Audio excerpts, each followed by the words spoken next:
Rabbi Joseph B. Soloveitchik is often presented as a great 20th century rabbinic philosopher, but in reality, his logic was solidly based on Talmudic methodology, and his most profound insights reflect that tradition. Here's one.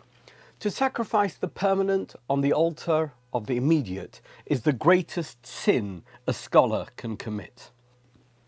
This aligns with the Talmudic dictum, "Who is wise? One who foresees the consequences." One of the great Talmudic sages, Rabbi Elazar, the son of Rabbi Yossi, warns that a judge must never rule based on immediate concerns alone, as doing so can undermine the very system he is meant to uphold. A judge who prioritizes expediency over principle, seeking to compromise rather than uphold justice, does not bring peace. Instead, he ensures corruption and decay. Short-term expediency often leads to long-term destruction, and those who fail to see beyond the moment are not fit to lead. Which brings me to this week's events at Barnard College in New York. I have always loved the idea of a university as a temple of learning, a sanctuary where young minds expand, ideas are sharpened, and the pursuit of truth is sacrosanct. But it has become painfully clear that something has gone terribly wrong, and the long-term negative repercussions simply can't be overstated. At Barnard College, a group of masked students, wrapped in keffiyehs, banging drums and shouting slogans, stormed a campus building, physically assaulting a college employee in the process. They treated the halls of learning like a street corner rally, drowning out any semblance of reason with crude theatrics and belligerence. Instead of engaging in thoughtful discourse, they resorted to intimidation, disrupting dozens of classes and the lives of thousands of other students, all in pursuit of a self-righteous spectacle. And how did the college respond? With deference and indulgence. After hours of petulant refusals to engage with kindly university officials desperately attempting to reason with them, the protesters were eventually granted precisely what they wanted. No consequences, no accountability, and no responsibility for the havoc they had generated. It was an exercise in spineless appeasement, reinforcing the already obvious lesson that on today's college campuses, brute force and outrage are far more effective than dialogue and debate.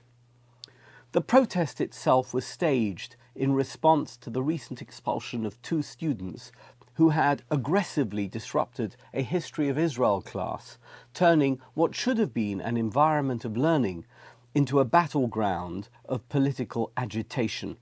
But the mob was not content with mere protest. They demanded the impossible: immediate reinstatement of the expelled students, amnesty for all disciplinary action against so-called pro-Palestine thought, and a public meeting with the college president. Essentially, the right to disrupt at will without any consequences. In their world, free speech means their speech alone, and any opposition is silenced not with ideas, but with brute force. As I watched clips of the protest on X, I found myself shaking my head in disbelief. Once, universities were temples of knowledge, where scholarship reigned supreme, debate was rigorous yet respectful, and the classroom was a sanctuary for intellectual exploration. Now they are being hijacked by mob rule, reduced to platforms for megaphone politics, virtue signalling, and performative outrage. The very institutions that should champion reason and discourse have become breeding grounds for hysteria and intimidation. There is a term for this: sacrilege. In Parshat Turmoil, we find the first recorded reference to a sacred space. V'asu li mikdash v'shachanti b'socham. And they shall make for me a sanctuary, and I will dwell among them. Notice the phrasing, among them, not in it. The implication is profound. A space is not holy simply because of its walls or its grandeur. It is holy because of the people who treat it with reverence and because of the impact that reverence will have on broader society. When a place of learning is built on respect, intellectual rigour, and the humble pursuit of truth, that sacred spirit spreads. It lifts up all those who enter, elevating not just the institution, but society itself. But the reverse is also true. When places of learning are hijacked by mob rule, when violence and intimidation replace scholarship and discourse, that corruption does not stay contained. It spreads like a contagion.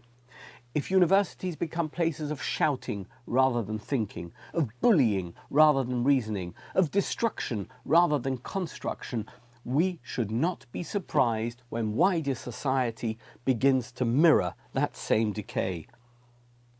Today's students who shriek down dissent, storm buildings and revel in chaos will be tomorrow's professionals, policymakers and leaders.